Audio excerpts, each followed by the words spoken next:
If there was a strategy for being a popular fighter, I believe everyone would follow it. But there actually isn't. So, what works for one may not work for another. Also, unlike many other sports, winning does not ensure a fan base in MMA. There are so many aspects at play, and the fighters we're going to talk about today were top tier in the cage, but despite that, most fans didn't care much about them. So let's get started with today's video. Number 1. John Dodson. Need an example of how fans don't care about flyweights? It's John Dodson. He has 11 career knockouts, which is amazing in the smaller weight classes. He even won the Ultimate Fighter by defeating TJ Dillashaw. He has played some of the excellent fights, bearing a fan-friendly style and impressive quickness. He has an excellent nickname, the Magician. So, what caused the gap? By all appearances, John Dodson should have been the most popular flyweight in the UFC during his peak, between his 2 title challenges. But that, again, has to be the issue. Even though people care deeply about Big E, Moreno, and Triple C, maybe Dodson simply did not check the right boxes. Number 2. Benson Henderson. There is a reason why unattractive events in MMA and boxing do not receive the same level of attention as they do in other sports. Many people regard fighting as an illicit activity. Absolutely nobody expects the athletes to be role models. Of course, that doesn't mean there aren't any, and Benson Henderson is at the top of the list of good guys. There couldn't be a more respectful and professional representation of the sport. The person has been flawless since the beginning, but as I previously stated, this is not a setting that should be too focused on neatness. And it never really helped with Henderson. Despite being a top-tier player in his peak, Henderson's fame never really grew. Benson is tied with other lightweight greats for the most title defenses in the division, but he also suffered from his reputation for lengthy decision wins, even if everyone agreed that he was excellent. I enjoyed seeing him compete, but I understand why many fans weren't happy with him. Number 3. Ryan Bader. I thought about adding Ryan Bader to this list. So, the first question is Ryan Bader a great fighter? And I think he is very much clear there. He finished his UFC career with a strong run that should have earned him a title shot, but then of course, he pivoted and became double champ in Bellator, with 8 wins and 6 successful defenses. So I believe Bader deserves an excellent reputation. Anyway, did he connect with fans? Well, not ever. People were captivated by his talent, especially early on. Aside from that, I don't think his fighting style or personality helped him get many admirers. That's not to say he didn't have some wonderful moments. Some of his knockouts were vicious. His performance in Bellator included some stunning finishes. But, for sure, you never had an impression that Bader was a popular favorite in any club. He did receive a lot of cheering during some of his Bellator bouts, but that was more from fans who were bored with his dominance. He did have many of the qualities that would lead to a boxer gaining a fan base, but it doesn't work for everyone, and it never did with Ryan. Number 4. Carla Esparza. When talking about Carla Esparza, her first victory came in TUF 20, the season that launched the popular strawweight category, when she scored an RNC on the popular Rose Namajunas to win gold before being ravaged by Joanna Jędrzejczyk in her first defense. Despite having a reality program to get to know her and an initial title run, fans didn't seem to have strong feelings about her.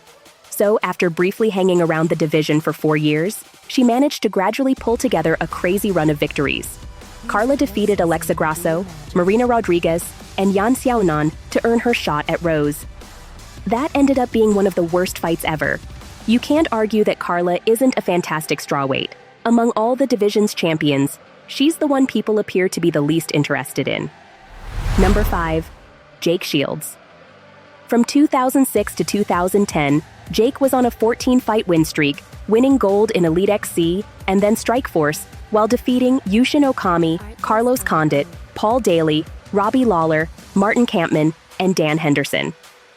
When he fought GSP, he was really one of the finest fighters in the world, and it was unclear how Georges St-Pierre would equal against Shields' ability. But he was quite boring, both in the cage as a skilled jiu-jitsu practitioner and on the microphone, where he was mostly just another guy. Like when you go out with a friend and one of his friends is there who you don't know, and he just kind of exists and doesn't really talk to you. So you're like, well, he seemed okay, he was just there. Anyway, Shields has gained a significant social media following in recent years, and yet it is entirely unrelated to his fighting career. He probably has followers who aren't even aware of his previous career, so that doesn't really count toward disqualifying him from the list. Number 6. Gegard Mousasi. Recognizing someone is great does not imply becoming a fan of them. But for Mousasi, it appeared like being a great fighter was nearly his entire identity in the minds of his supporters. Having spent much of his career outside the UFC, Mousasi was one of the finest fighters in the world. Being a former Dream and Strikeforce champion, Gegard Mousasi joined the UFC with only one loss in the previous 7 years. Yes, Gegard wasn't much of a speaker or yeller, but he was still quite sharp and funny, as seen when he verbally sparred Bisping on UFC Tonight. He had been ripping through top contenders on his way to a shot at gold around the time of the video, but he, like Ryan Bader, quit the promotion. On his walk out the door, he vented his emotions at admirers who appeared uninterested in his work despite his achievements. However, his absence didn't actually affect the UFC in any way. His Bellator career included 2 middleweight title reigns, and fans recognized him as a superb fighter. However, for some reason, they have never translated into followers being interested in either way about his success. Number 7. Raquel Pennington. Raquel Pennington is currently leading a division that has been in a state of flux since Amanda Nunes retired. There are numerous reasons why Raquel should be more popular than she is. She is a pioneer and seasoned fighter who fought Kim Couture in Casper, Wyoming, back in 2012. She has strong victories against Jessica Andrade and Miesha Tate, and she also defeated Mayra Bueno Silva to claim the vacant title this year. Whatever reason, there has been more disinterest in Pennington than her accomplishments would indicate, especially given her longevity. See how everyone got devastated when Dustin Poirier lost, and how much of a sensation it was when Bisping finally won the title after 10 years. After 12 years of fighting, Raquel Pennington entered the UFC as early as a woman could, and this year, she finally won a gold medal.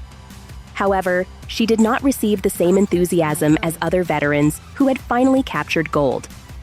Finally, these fighters demonstrate that success in combat sports is determined by more than just success in the ring or octagon. Fan engagement often hinges on a complex mix of fighting style, personality, media portrayal, and even societal trends. So, what are your thoughts about today's video? Don't forget to leave them all in the comment section below.